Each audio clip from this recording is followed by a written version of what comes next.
He didn't ask. He didn't apologize. He just snatched the bread straight out of the boy's mouth.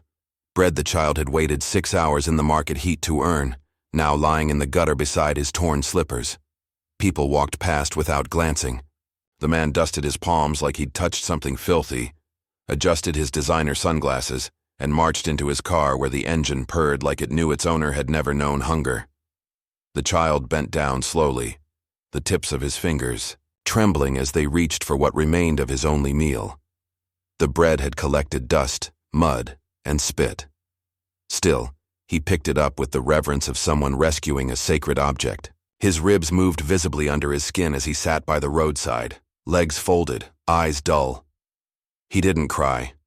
Hunger had dried up his tears a long time ago. That morning had started like most others. Empty. The boy had woken under the broken wooden bench beside the marketplace where flies buzzed louder than the mosque's call to prayer. His name was Miko, though no one ever called him that anymore. At 7, he was already invisible to the world. His father had died when he was 3. His mother vanished into the city in search of work and never came back. He lived on the generosity of traders who occasionally threw him leftovers, moldy rice, fruit skins, or, if the day was lucky, a piece of stale bread. That day had been lucky. A soft-hearted yam seller had handed him a full quarter loaf of bread after watching him chase a goat away from her stall. That bread had been more than food. It had been reward, justice, and dignity all in one. And that was exactly when the black car rolled in, its tires shiny, its plates glinting under the sun like polished gold. The man had stepped out casually, flicking keys in the air, the scent of imported cologne leaking from his clothes like poison.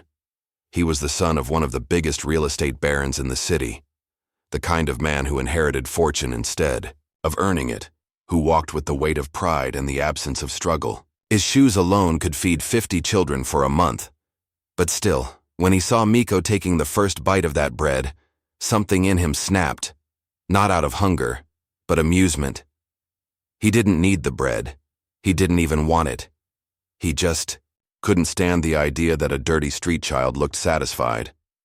After snatching the bread, he had returned to his car laughing, making a show of it to his friends inside. They laughed too, not at the joke, but at his audacity. Miko had simply picked up what remained and sat quietly again. But something in that moment shifted.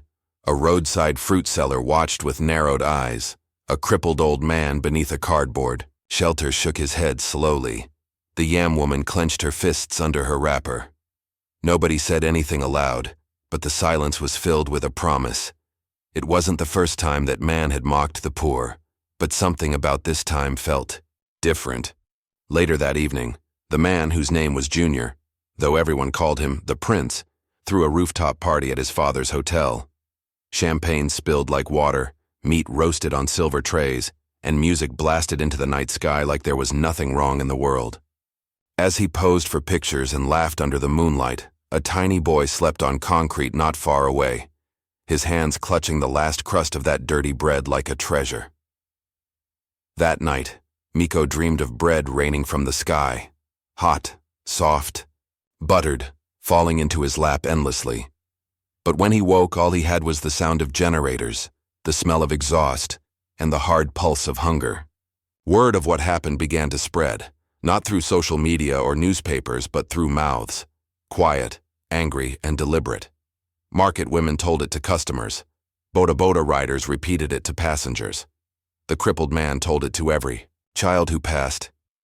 He snatched bread from a starving child's mouth, they whispered, for fun.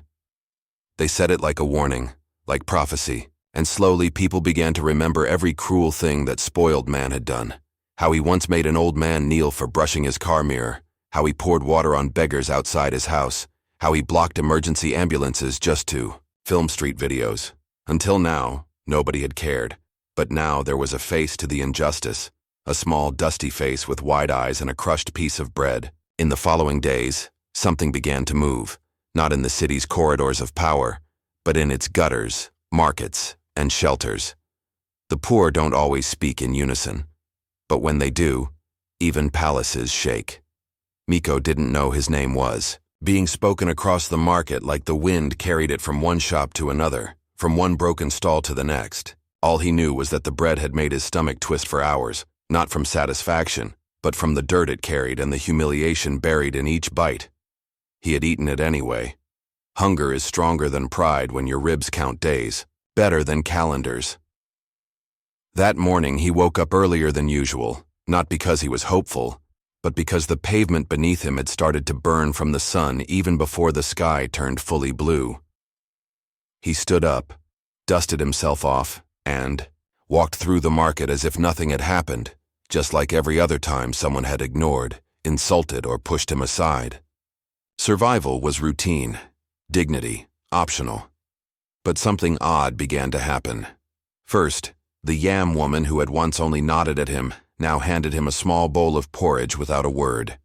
Then, the orange seller who usually shouted him away, waved him closer and dropped 2 fruits in his hands. "Eat, small one," she muttered, not meeting his eyes. Miko blinked. He didn't understand why their eyes looked heavier than usual, why they all kept glancing around like they were watching for someone. Even the crippled man under the stall roof had pulled him aside and said, "Today you eat well. But stay quiet." The market was moving differently. People were quiet but united, like a pot boiling with the lid tightly sealed. Miko could feel it.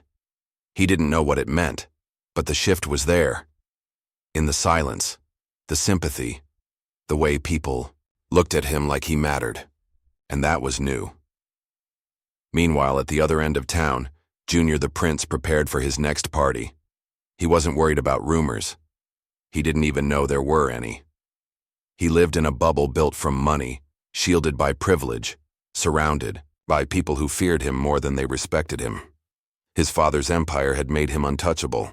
So when the first protest signs began to appear at the edge of the market, simple cardboard pieces with words scrawled in charcoal, he didn't see them. When women started whispering to customers, "Don't buy from that family," he didn't hear them. And when one brave teacher snapped a photo of Miko with a caption that read, "This boy was robbed by a millionaire for fun," and shared it online, Junior still laughed in ignorance, lighting cigars with arrogance. But the city wasn't laughing anymore. By the 3rd day, Miko's photo had begun to circulate. Someone had taken it without him noticing. Him crouched by the wall, holding that half-eaten piece of bread, looking not sad, not angry, just tired. The photo didn't show rage. It showed the kind of fatigue that made the city wince.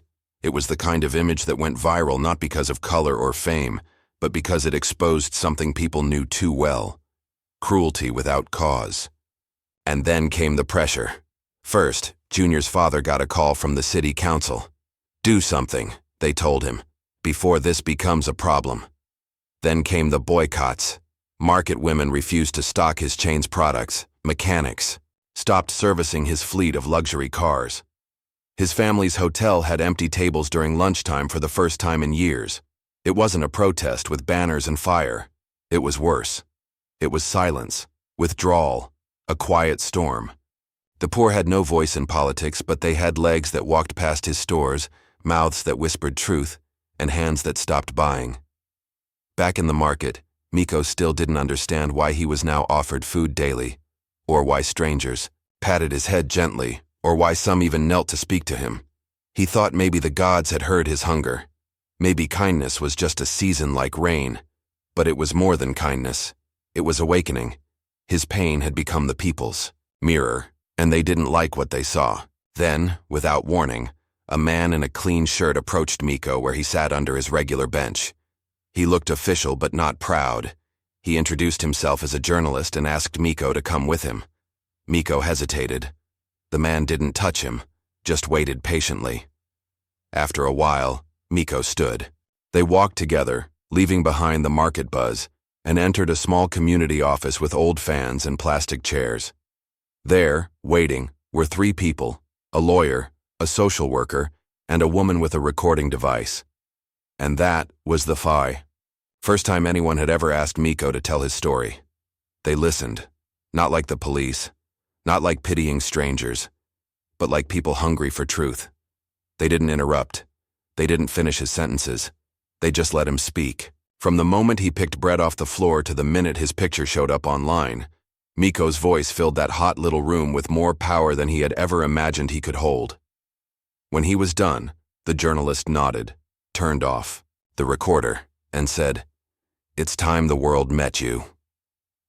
The story broke like thunder across the city the next morning. It wasn't on the back page. It wasn't buried in an opinion column. It was front and center, bold and undeniable.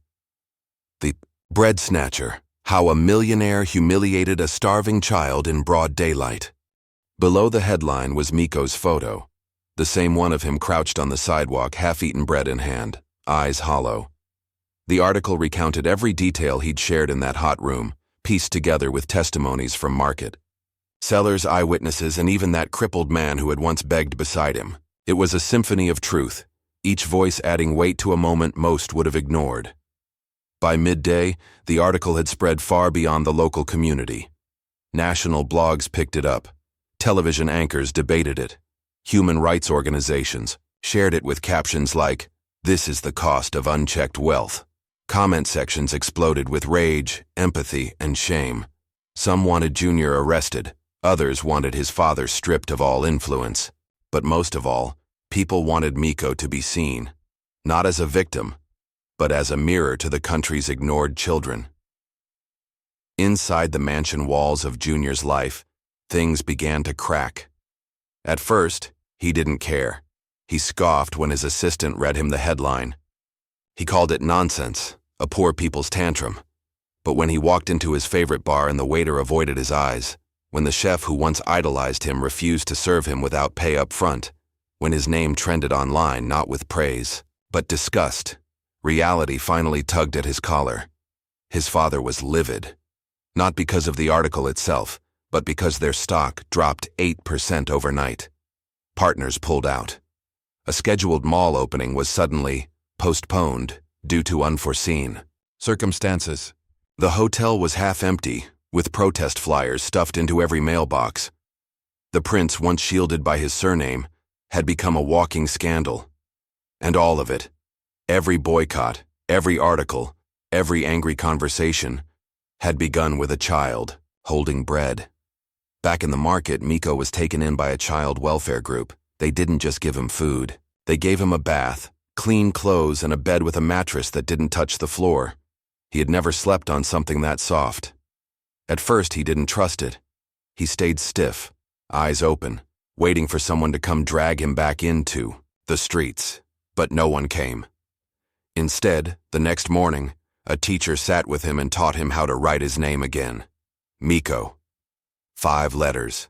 Small, simple, but finally his again. Within a week, offers began to pour in. NGOs wanted to sponsor him. Schools promised him a place. A restaurant owner offered him a job when he was old enough. The city council, under pressure from national media, awarded him a scholarship. For the first time in his short, hard life, the world was not pushing him down. It was lifting him, cautiously, but genuinely. Meanwhile, Junior was summoned by the city's Human Rights Tribunal. It was no longer a matter of opinion or backlash. It was now law. The evidence was overwhelming. Eyewitnesses, the video footage one bystander had secretly captured, and the testimony of the child himself. And though Junior arrived in a tailored suit with polished shoes and a lawyer twice his age, he couldn't stop what had begun. At the hearing, the market women came. The crippled man came. The journalist came. And at the end of the long table, Miko sat, not in rags, but in a clean shirt, hair combed, eyes steady. He didn't tremble. He didn't speak much. But when asked how he felt the moment the bread was taken, he simply said, "Like I didn't matter.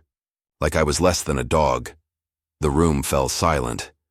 Junior, for the first time in his life, had no joke, no smirk, no shrug. He looked at the boy, this small figure who had once knelt at his feet, and saw not poverty, but power. He realized the city wasn't angry just because of what he'd done. They were angry because Miko had reminded them of what they'd all ignored. Children sleeping in gutters, kids with stomachs so empty they hurt, and the cold indifference of the rich, who treated hunger like entertainment. The tribunal sentenced Junior to 100 hours of community service in underserved areas, starting in the same market where it all began. But that wasn't the real punishment. The real punishment was the silence that followed him wherever he went, the eyes that no longer looked at him with envy but with disappointment. He had fallen from grace, and no amount of money could sweep it under the rug. Miko returned to the market one last time, not to beg, not to eat, but to visit the place where his life had changed. The vendors smiled, some wept, others whispered, blessings. But all of them watched as the boy once kicked aside by the world now walked taller, not rich, not famous, but seen. Junior stood at the edge of the market, the same one where his pride had once towered above everyone. Now, he wore a dull orange vest with the words, "Community Service," written across his back in bold, embarrassing letters. In his hands was a broom, coarse, splintered, and unfamiliar. He had never held anything that didn't have leather, gold trim, or an imported logo. His fingers, soft from years of avoiding hard labor, were already blistering. No one welcomed him. No one offered water. The market women stared at him like he was a ghost. The crippled man refused to look up. The yam seller turned her face to the wall. The man who once snatched bread for fun now had to sweep the crumbs from under their tables. His father had tried everything: bribery, threats, and influence. But the tribunal had made it public. No shortcuts, no proxies, no negotiations. Every hour must be served, every minute documented. Junior had to report to the market at dawn, wear the uniform, and clean the stalls under the same sun that once made others invisible to him. Even the press had been warned not to interfere. The punishment wasn't physical, it was psychological. It was visibility. For once, he could not hide behind tinted windows or designer suits. For once, he was exposed. Miko watched from a distance. He had returned not as a beggar, but as a volunteer with the child welfare group. His new guardians had allowed him to choose one place each week to help, and he had chosen the market, not out of revenge, but remembrance. He knew what it meant to go hungry in that place, to be stepped over like a stain. And now, he swept. The floors too, but not as punishment. He swept alongside the woman who once gave him porridge. He helped organize crates with the fruit seller who handed him oranges. When Miko moved, the people smiled. When Junior moved, they shifted away. The contrast was painful. The boy who was once voiceless now had presence. The man who once had power now tasted humility and silence. And then came the documentary crew. One of the biggest African media houses had decided to produce a short film on class, kindness, and consequence. They had secured permissions from the tribunal and were granted 3 days to document both Junior's punishment and Miko's journey. Cameras rolled quietly as Miko played with children under the mango tree beside the stalls, teaching them how to wash their hands before eating. He had learned it from the health sessions his center provided.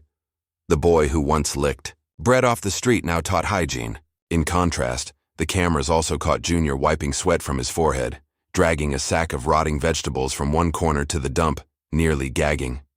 The visual metaphor wrote itself. The documentary aired 1 week later. It went viral, overnight.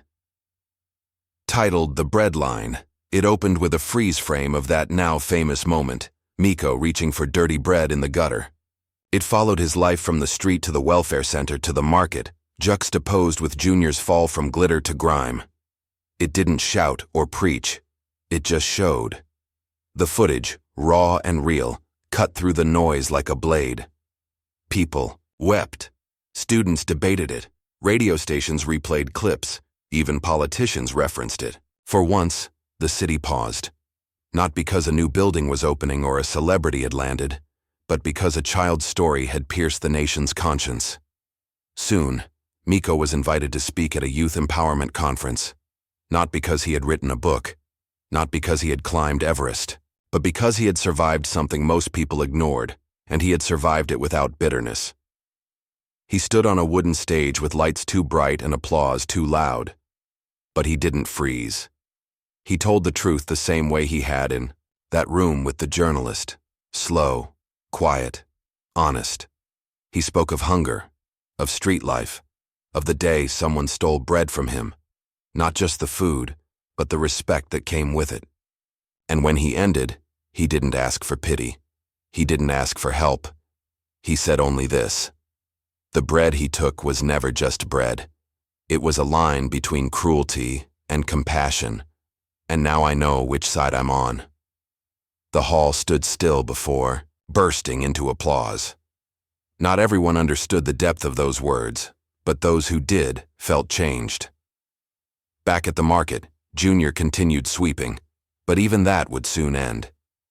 His sentence was temporary, but the stain on his name, that would remain for a long time. His friends had vanished, business contacts had gone cold. His father, furious and humiliated, had cut off his allowances and sent him away to find humility in the real world. It was a punishment he couldn't buy his way out of. Miko, meanwhile, was invited to visit schools, orphanages, and community centers, not as a guest but as a symbol, a reminder that the smallest action, a piece of bread, can reveal the biggest truths about people. The sun rose over the city like it always did, but for Junior, the world looked permanently dimmer. His community service had ended, but the silence didn't. It followed him into every room he entered, every meeting he attended, every handshake that felt a little too reluctant. He had once been the heir to his father's empire, moving through life with the ease of a man who believed the world owed him comfort. Now, even the doors that used to swing open at his presence remained firmly shut. Clients no longer took his calls. The women who once clung to his arms crossed the street to avoid association. His branded clothes, his sports car, his money. None of it could erase the memory the world now carried of who he really was. Junior tried to leave the country. He applied for travel documents, intending to start over in Europe, but the scandal had reached international news cycles. Immigration flagged his profile. Interviews were denied. Some countries politely declined his visa. Others didn't even bother replying. It was as though the earth had grown smaller, with fewer corners to hide in. His father, once a titan of real estate and politics, had all but disowned him. He said little, but the coldness in his eyes spoke volumes. "You turned our name into an insult," he had muttered the last time they spoke. That sentence echoed louder than any slap could have. Without financial backing, Junior's accounts dried up fast. His staff left one by one. His driver vanished. His cook took a better job. His high-rise apartment, once his symbol of success, was repossessed. In months, the prince of the city had become its cautionary tale. Elsewhere, Miko's world unfolded with a calm that felt surreal. At first, he had struggled with the attention, the cameras, the invitations, the formal clothes. But his guardians ensured he remained grounded. He was now enrolled in school, not as a charity case, but as a student like any other. He was learning fast. Math was still a puzzle, but he loved literature, the way words danced and built pictures in people's heads. He had even started writing small stories of his own, mostly about children like him. Stories of survival, of hunger, of small joys, like finding a dry piece of cardboard on a rainy night. The city's elite had now embraced Miko's story as a call to conscience. Philanthropists who had once ignored the streets now created programs in his name. The Miko Bread Fund was launched to provide meals to thousands of street children each month. Supermarkets pledged daily donations. A once unnoticed boy had sparked a movement, not by demanding it, but by enduring what no child should. But Miko never lost touch with the market. Every Saturday, he returned. Not out of need, but memory. He'd help the yam seller arrange, herd tubers, hand out fruit to the toddlers, and sit beside the crippled old man who now called him my governor. The market had become more than a place to him. It was the soil where his story had taken root, where pain had turned into purpose. One Saturday afternoon, as he handed out loaves of bread to the younger children, a figure appeared at the edge of the stalls. He was thinner now, wearing faded clothes and dusty shoes. His once groomed hair had grown uneven, his sunglasses gone, and his walk less arrogant. It was Junior. No camera followed him. No friends flanked him. Just him. His eyes hollow with shame. He stopped several feet away from Miko and looked down at the boy handing out bread, the same boy whose dignity he had once stolen with a smirk and a grab. People noticed. The market fell silent. All eyes turned. Junior opened his mouth, perhaps to speak, but no words came. Miko didn't flinch. He didn't smile. He didn't scowl. He simply stood still, holding out the last piece of bread in his hand, a full, unbroken loaf. Junior blinked. For a moment it seemed as though he might walk away, but he didn't. Slowly, he stepped forward, and with trembling fingers he accepted the bread. No one clapped, no one cheered, but the silence spoke louder than applause. The boy he had humiliated had just given him the one thing he didn't deserve, a second chance. And that was the final break in the wall that surrounded Junior's heart. That night, he didn't sleep in a hotel or return to a condo. He walked to the nearest shelter and signed up to volunteer. Not for a camera, not for redemption, but because for the first time he wanted to be useful. He peeled cassava. He mopped floors. He listened. Miko's story had changed the city. But that day, it changed one man. 2 years later, the market still hummed with noise, but something deeper had changed beneath its buzz. There were new roofs above the old wooden stalls, fresh paint on the once dusty walls. Children no longer ran barefoot through puddles of fish water, but walked calmly in donated sandals, eating soft rolls from a stall proudly labeled Miko's Bread Table, free for the hungry. And every Saturday, as though it were tradition carved into stone, the boy who once licked crumbs from the street came to that table, not to beg, but to serve. Miko had grown taller. His face had filled out. His eyes, once shadowed with fatigue, now held light. He was in school full-time, already 2 years ahead thanks to his hunger for knowledge. At home, in the shelter that had become a center for boys like him, his notebooks were filled with stories, not of princes or fairies, but of people like him. His latest one was titled "The Man Who Took Bread and Gave Back His Name." That man had changed too. Junior no longer wore designer suits. His hair was shorter. His laugh was softer. The sharp edge of privilege had dulled, replaced by something unfamiliar: humility. He still worked at the shelter, now as a coordinator. Not because anyone forced him, his sentence had ended long ago, but because he'd chosen to stay. He washed dishes. He served meals. He helped fill forms for mothers trying to enroll their children in school.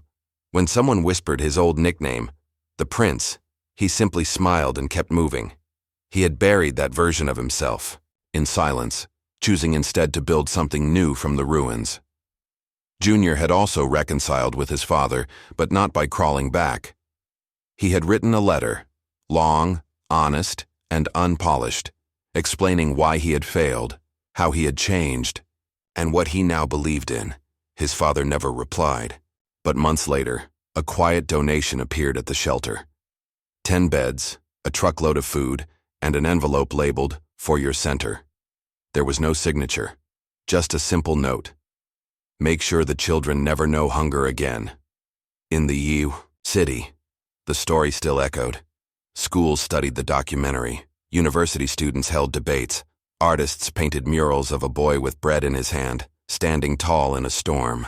Politicians who once mocked the poor now quoted Miko's journey in speeches. Not everyone changed, but enough people did that the difference could be felt. Kindness, once whispered in corners, was now spoken aloud. One afternoon, Miko was invited to speak at a national summit for youth empowerment. The hall was filled with dignitaries, ministers, CEOs, journalists. Cameras blinked, microphones waited. But when Miko walked up to the podium, he didn't clear his throat or adjust his shirt. He just began. He spoke about being 7 and starving, about sleeping under benches, about watching people walk past him like he was part of the ground. He described the day his bread was snatched, the days that followed, and the night he realized that silence had power too, the power to shake nations. And then he paused, looked around the hall, and said something no one forgot. "The man who took my bread taught me something I carry to this day. What you take without need becomes your curse. and what you give without pride becomes your freedom. The hall rose in a standing ovation, but Miko didn't wait for praise. He stepped down, returned to his seat, and folded his speech into his notebook, like a leaf pressed between pages. After the summit, as the crowd thinned, Junior stood waiting in the hallway. He no longer wore shame like chains. He wore it like a scar, visible, permanent, but healed. Miko saw him and walked over. They nodded. No one said a word. Junior handed him a single slice of fresh, warm bread in a napkin, not to return, a favor, but to honor it. Miko smiled and took it. And just like that, the past bowed to the present. As the sun set over the city, casting gold across the rooftops and long shadows in the alleys where children once hid from hunger, two figures walked side by side, one who had learned to give and one who had learned to forgive. The man who once stole bread had, in time, built a table for others to eat from, and the boy who was once overlooked had become a voice that the world could no longer ignore. We hope you enjoyed today's story. Give this video a thumbs up and don't forget to subscribe to this channel. That's all for today. We see you in the next story. Till then, take care, folks.